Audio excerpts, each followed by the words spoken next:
Hola, bienvenidos a su canal Duda Fans MX. Material de investigación, 11 de julio del 2021.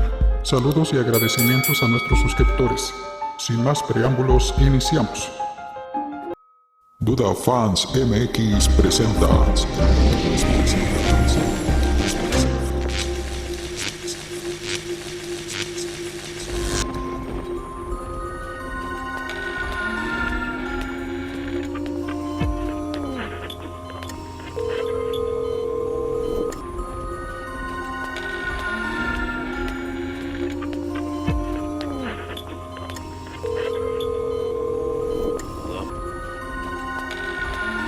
Hola, ¿qué tal, familia? ¿Cómo está? Mucho gusto saludarles. Ustedes nos solicitan que retomemos el tema de Egipto. Egipto tiene temas extraordinarios y hemos hecho un collage de esos temas que ustedes mismos nos han solicitado para grabar esos temas que seguramente son de mucho de su interés. Así es que si usted me permite, póngase cómodo, acérquese un cabecito y vamos a disfrutar este programa porque está sensacional. Así es que si me lo permite, iniciamos. Duda le presentará algo extraordinario con respecto a las técnicas de momificación egipcia. Ellos encerraban ahí su secreto de la momificación, pero ¿qué cree? Parece ser que el secreto es mayor aún porque la clonación está involucrada. Aquí se lo presentaremos. Duda le presentará un caso fascinante de reencarnación, un personaje que recuerda cómo vivió y con quién vivió en la dinastía número 19. No se la pierda. Si usted me permite, en ese primer bloque vamos a hablar de los egipcios. Ponga mucha atención con lo que va a ver. De hecho, el primer punto que vamos a tocar, la primera investigación, es sobre la clonación. Por cierto, este tema lo toqué el 10 de enero del año 1990 en el número de Duda 967. Usted, si tiene la colección, usted va a poder, que ahí está firmado por mí, lo va a poder ver y leer con mucho gusto. ¿Qué encierran los egipcios atrás de la momificación? Ellos eran excelentes cirujanos. De hecho, 3 tratados de cirugía actualmente se siguen usando, de tan perfectos que son. Ellos sabían perfectamente la medicina y cómo manejarla. Sabían perfectamente que un cuerpo que se le extraen los órganos no podía dar la vida nuevamente, pero su secreto radicaba en preservar la piel. El secreto precisamente de su eternidad es preservar la piel a través del tiempo. ¿Por qué? Aquí la investigación.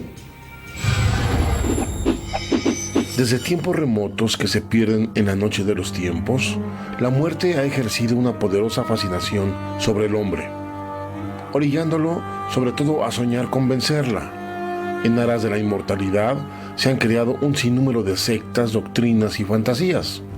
Sin embargo, esa enorme necesidad de rendir culto a la vida llevó como compañero el desarrollo de prácticas para preservar los restos humanos durante miles de años en las condiciones más óptimas y necesarias para que el cuerpo pudiera de alguna forma regresar a la vida.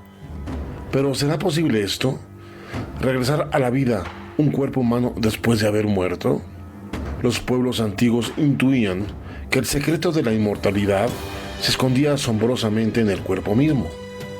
Por eso buscaban por todos los medios posibles conservarlo durante el mayor tiempo posible.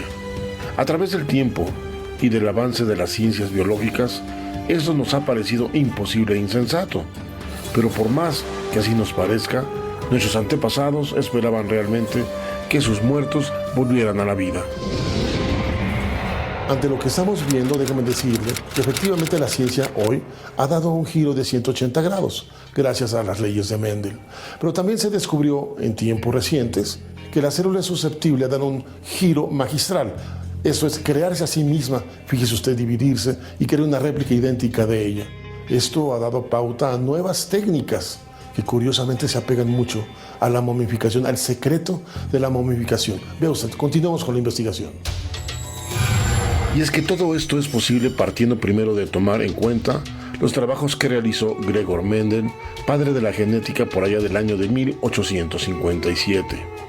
Esos trabajos fueron la base científica para los trabajos de biología molecular del Dr. Frederick Stewart de la Universidad de Cornell en Estados Unidos, donde a mediados del siglo XX se logró por primera vez en la historia de la ciencia la réplica total de una zanahoria a partir únicamente de una célula a otra. Dicho en palabras de la ciencia, es el principio de una técnica conocida como clonación, término derivado de una raíz griega donde clon se traduce como retoño o rama verde.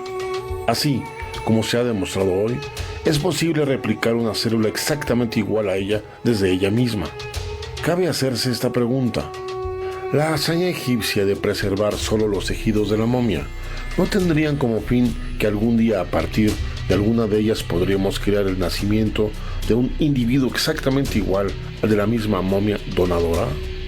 Si esto fuera cierto, la siguiente pregunta obligada es: ¿cómo supieron de ese adelanto en genética si esos descubrimientos apenas fueron logrados hace pocos años? ¿Quién les enseñó semejante avance genética a los egipcios? Si esto es así, nos deja saber que los pueblos antiguos no estaban nada errados en creer que podrían resucitar de alguna manera a sus momias. ¿No le parece asombroso el conocimiento que tenían los egipcios sobre la célula? ¿Cómo obtuvieron ellos esa información? ¿Cómo sabían que la célula podía germinarse a sí misma? Eso es necesario, pues, tener el apoyo de microscopios, de algunas tecnologías para aislar las células, incluso el núcleo para poder clonarlo. ¿Cómo obtuvieron o de dónde obtuvieron esta información? Eso se pierde en la noche de los tiempos, no lo sabemos. Pero continuemos con la investigación. Esto es, les asistía la razón al considerar que el secreto de la inmortalidad se encuentra en el cuerpo mismo de quien iba a ser momificado. Esta constancia queda en claro al revisar su libro de los muertos, donde un pasaje deja ver ese principio que lo narran de manera detallada, paso a paso, ve usted. Yo germino como la planta. Mi carne germina. Yo existo. Existo. Yo vivo. Vivo. Conocemos 3 tratados quirúrgicos de los egipcios mismos que son tan perfectos que sus principios se siguen usando hoy en día. Ellos sabían que al sacar todas las vísceras del cuerpo antes de momificar, al igual que el cerebro por medio de ganzúas especiales a través de las fosas nasales, no es posible, como es de suponer, que ese cuerpo regrese a la vida. Sin embargo, ellos tenían la completa certeza que a través de esos tejidos momificados, ellos germinarían para volver a la vida a sus muertos. Si esto es así, tendría entonces mucho sentido el de guardar al lado de la tumba tesoros, armas, semillas y herramientas, ya que esas sí serían utilizadas no por la momia, pero sí por su clon al llevarlo a la vida. Es imposible aceptar o dar una explicación satisfactoria sobre el origen de este conocimiento y de estas técnicas en Egipto. Rebasa y por mucho la posibilidad de que ellos mismos lo hayan obtenido por su propia cuenta y experimentación. Este conocimiento no puede obtenerse si no se cuenta con poderosas herramientas ópticas y avanzados conocimientos de bioquímica y de biología celular. Las bases de la clonación apenas se asentaron a mediados del siglo XX. Por lo tanto, los sabios egipcios tenían una fuente de conocimiento que iba más allá de su propia tecnología e imposible para que ésta estuviera en sus manos. ¿Quién les dio el secreto de la clonación? De acuerdo a la tradición y a su mitología, el dador del conocimiento de la momificación fue el dios Anubis, el dios con cabeza de chacal. Pero ¿quién era ese dios que tenía un conocimiento de genética y de bioquímica con más de 3.500 años de adelanto? Esto es imposible de asociar a ninguna fuente de aquellos tiempos, si estos descubrimientos apenas fueron logrados hace pocos años. ¿Quién les enseñó semejante avance de genética a los egipcios? Esto es imposible de asociar a ninguna cultura en aquel entonces y en todo el mundo. Es aquí entonces donde la duda de ese extraordinario adelanto de una de las civilizaciones más avanzadas del mundo toma sentido. No hay justificación, no hay fuente alguna de donde pudieron obtener semejante adelanto científico. Nos perderíamos entre secretos y secretos en la civilización egipcia. No sabemos hasta dónde podemos llegar. Es increíble cómo esa civilización tenía conocimientos tan avanzados. Duda continuará esta investigación, y sobre todo con la ciencia de Egipto. Permítame decirle que lo vamos a ir adentrando a la grandeza de la ciencia misteriosa de Egipto. Mientras tanto, si me permite, vamos a hacer un cambio de tema, un cambio muy interesante. Seguimos hablando de los egipcios, porque hoy le voy a presentar un misterio que no se ha dado en televisión. Esto es el hallazgo de un medallón que tiene símbolos extraordinarios que no pueden de ninguna manera rebatirse. las imágenes son de extraterrestres y fue hallado, incluso fue revendido, sacado de un museo después de haber sido robado. Aquí iniciamos la investigación. De acuerdo a las leyendas milenarias, los dioses que dieron origen a la humanidad en los albores de los tiempos fueron visitantes de las estrellas que practicaban con maestría la minería y el proceso de los materiales. Se dice que ellos bajaron del cielo e hicieron esclavos a la humanidad para fines particulares de mineralogía. Se vestían con atuendos llenos de estos materiales como es oro y el platino. El hallazgo de este medallón en el año 2003 podría cambiar un poco nuestro pasado, ya que al analizar su grabado no hay manera que no impacte en nuestra curiosidad y razón, ya que su simbología y orden de grabados nos hacen cuestionar sobre la increíble relación primero del origen de nuestros antepasados, su evolución y el contacto que expresa claramente con los dioses que bajaron del cielo. El hallazgo de esa pieza única de oro fue hecho por el británico Stephen Winwood. Al observar con detalle el medallón, no hay forma de no relacionarlo con un origen extraterrestre. El arqueólogo responsable de este hallazgo lo obtuvo de una cámara mortuoria.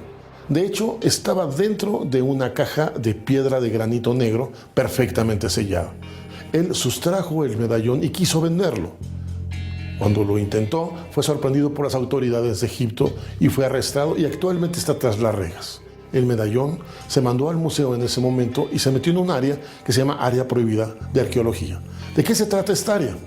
Continuemos con la investigación. El área prohibida de la arqueología estaría conformada por aquellos objetos que no se ajustan a una jerarquía protocolaria ni a las creencias de las ciencias ortodoxas. En el año 2011, tras las revueltas en Egipto, muchos tesoros fueron sustraídos del Museo del Cairo, entre ellos presuntamente este relicario, que fue puesto en venta en el mercado negro en el año 2012. El oro fue y es el objeto más importante de valor y poder para las culturas humanas. Obviamente, los egipcios no fueron la excepción, pero aparte del valor económico, poseía un valor religioso mucho más importante. El medallón de oro que portaba un faraón era sin duda un símbolo supremo de poder, y solamente el faraón era digno de tocar o mirar fijamente el estandarte. El medallón está decorado con cruces flotando en una espiral. Es un mensaje universal, sin duda se refiere al cielo, en especial al movimiento de los cuerpos celestes. Además, los egipcios consideraban al faraón como hijo del sol y lo identificaban con Ra, empleando el oro en abundancia en el ajuar funerario de sus reyes. El oro, entre otras cualidades, poseía un poder regenerativo y ayudaba al difunto faraón en su renacimiento como Osiris. El ser que se encuentra en la parte superior del medallón presenta una forma de cráneo y cabeza alargadas, típica de las formas atribuidas a figuras extraterrestres.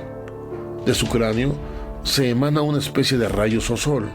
Además, en sus manos, que se encuentran levantadas, podemos observar una especie de ojos.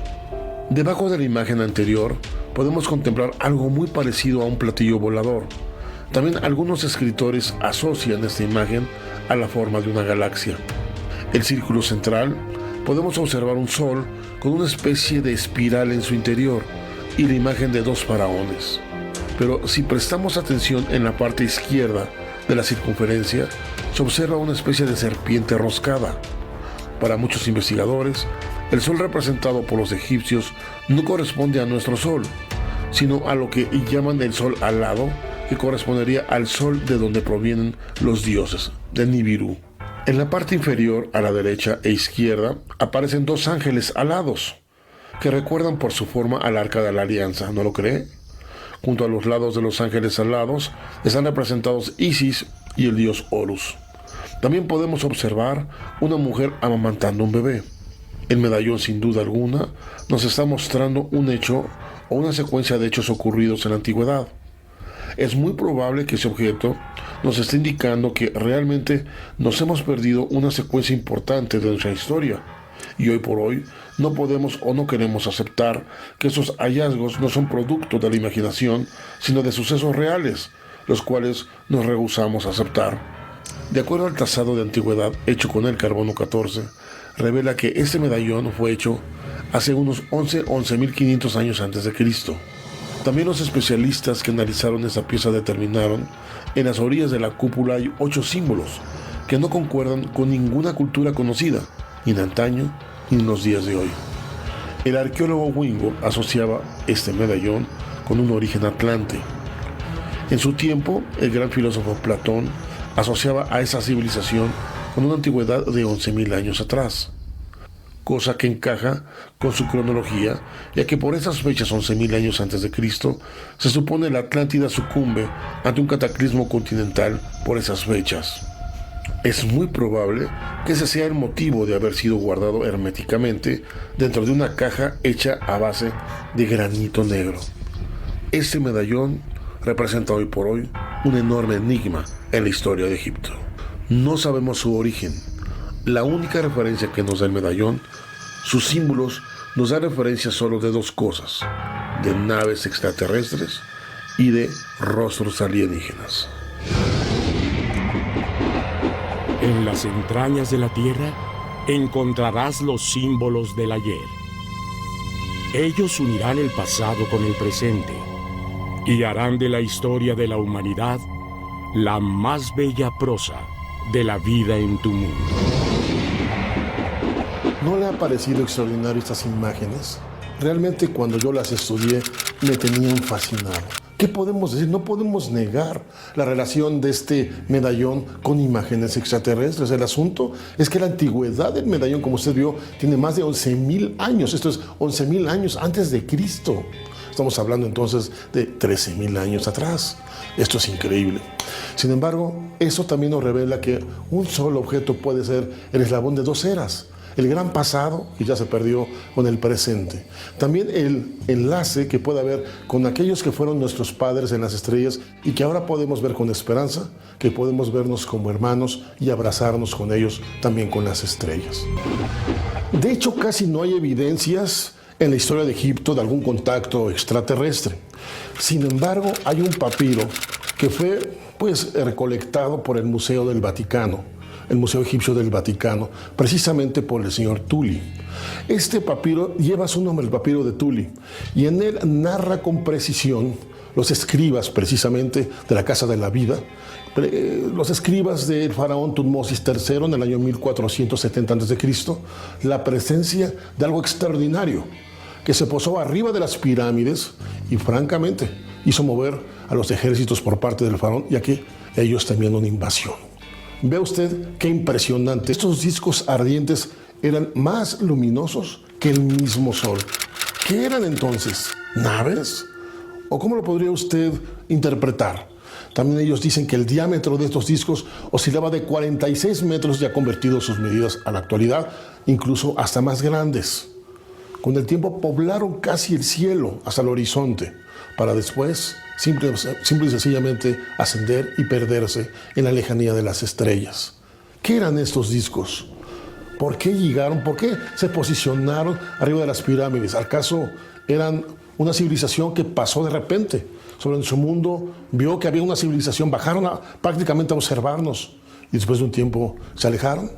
No lo sabemos, pero el papiro existe y actualmente está precisamente en el Museo de Egipto del Vaticano. ¿Ha oído usted hablar de Dorothy Lewis Eddy? Es una mujer extraordinaria que vivió a principios del siglo pasado. La huella que dejó es imborrable y además dejó con claridad que el fenómeno de la reencarnación hay que pensarlo con más seriedad. Este fenómeno de reencarnación se le conoce como metempsicosis. Entra en los temas de parapsicología. No es una ciencia la parapsicología porque va más allá de la ciencia misma de psicología. Pero hay cosas tan extraordinarias que vemos y comprobamos que uno explica la psicología y le tiene que dar un lugar para estudiarlos. Y ese lugar es la parapsicología. Vamos a entrar ahora al terreno de la reencarnación. ¿Cree usted en ella? Eso tiene incluso impactos religiosos. Pero ¿cree usted que reencarnamos, que hemos vivido vidas pasadas?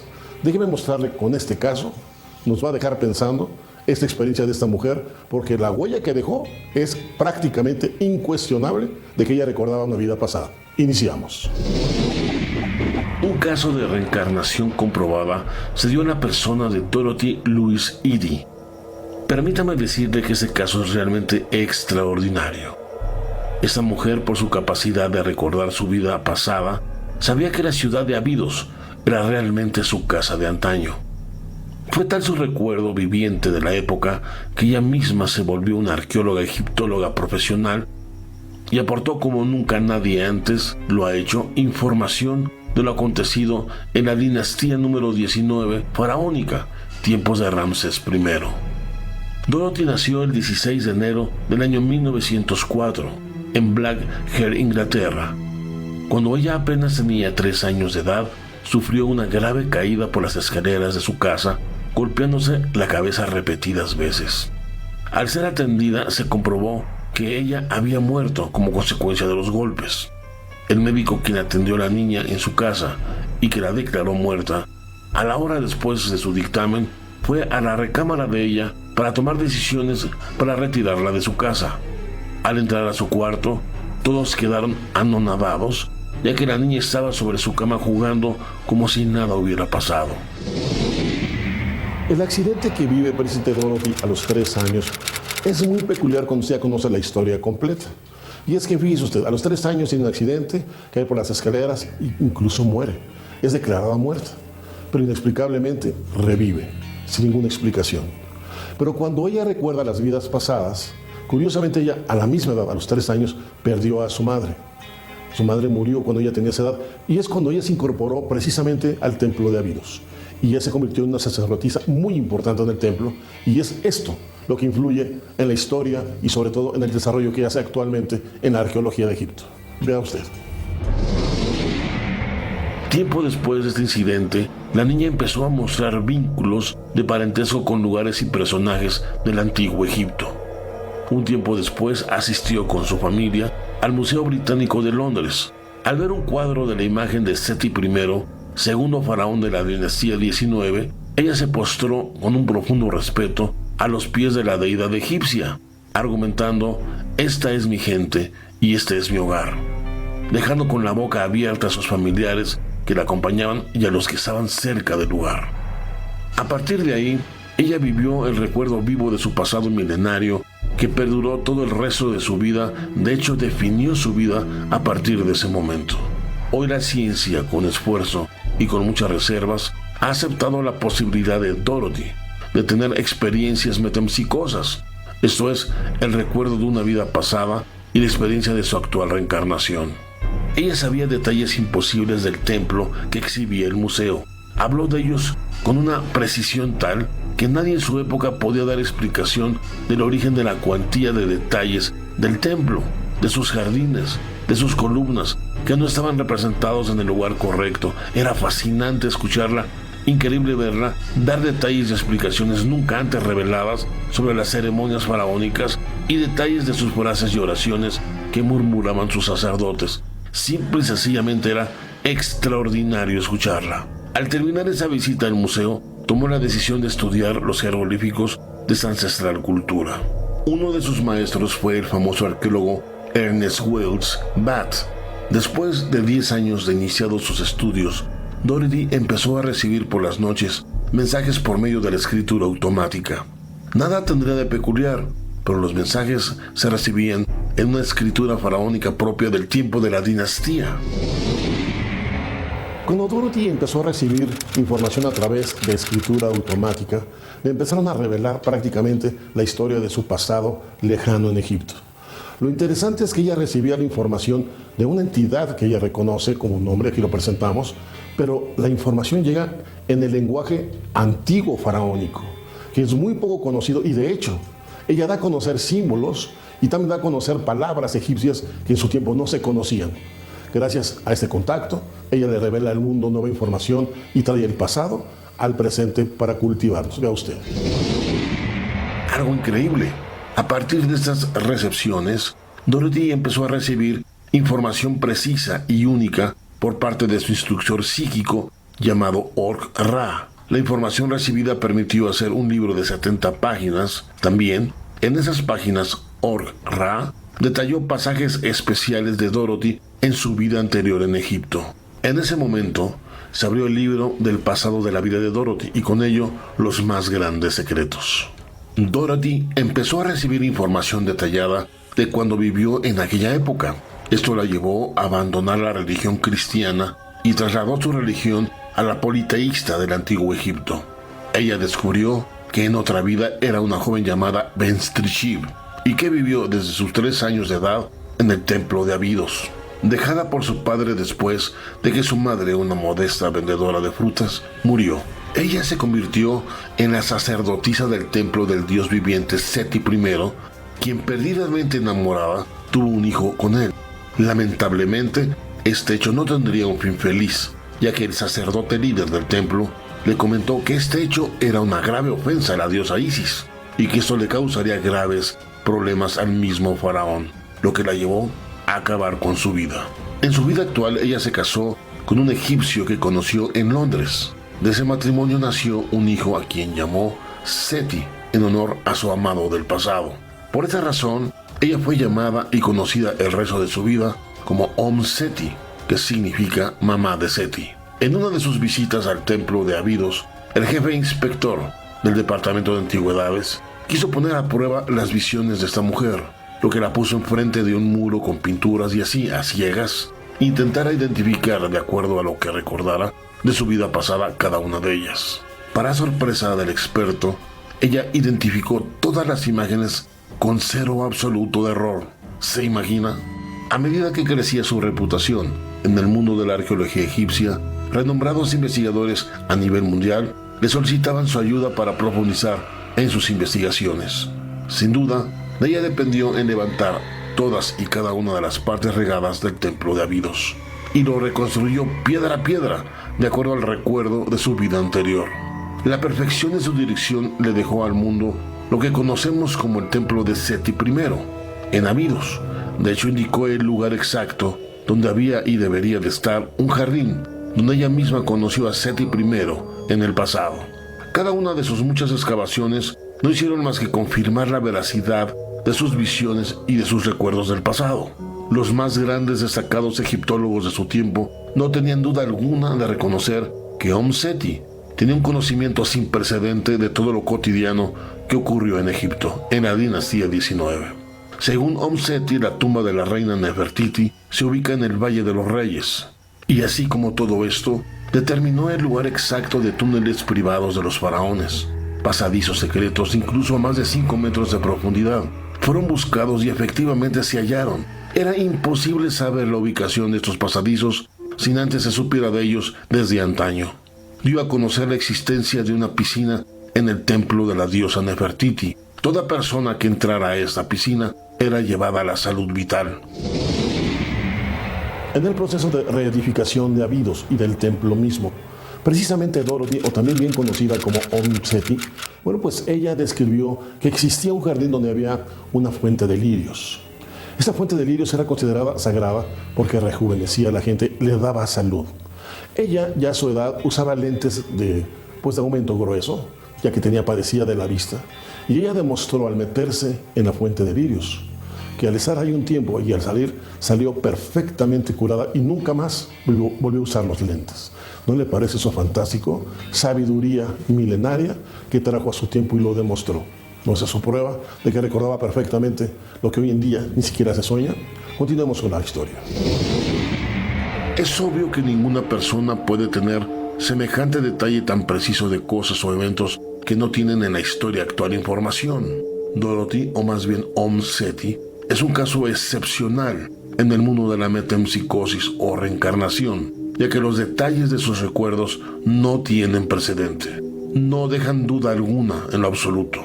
Sin embargo, no es el único caso en la historia sobre reencarnación. Hay casos extraordinarios y conmovedores que simple y sencillamente nos dejan sin palabras. Como usted puede ver, la metempsicosis, que es precisamente aquella rama de la parapsicología que estudia precisamente lo que es la reencarnación, bueno, pues esta resulta ser fascinante cuando llegamos a ver casos que se comprueba como el que acabamos de ver. No cabe duda que existe un más allá y que al morir las cosas no terminan. La vida continúa y las experiencias continúan y por supuesto pueden ser recordadas. Y cuando volvemos a regresar, podemos ya sea recordar esa vida o, por qué no, otras atrás. Muchas gracias, nuevamente se lo repito, y no me cansaré de hacerlo, por permitirnos entrar en sus hogares. Les mandamos desde aquí un abrazo muy cariñoso y recuerden, aquí nunca decimos adiós, sino hasta siempre.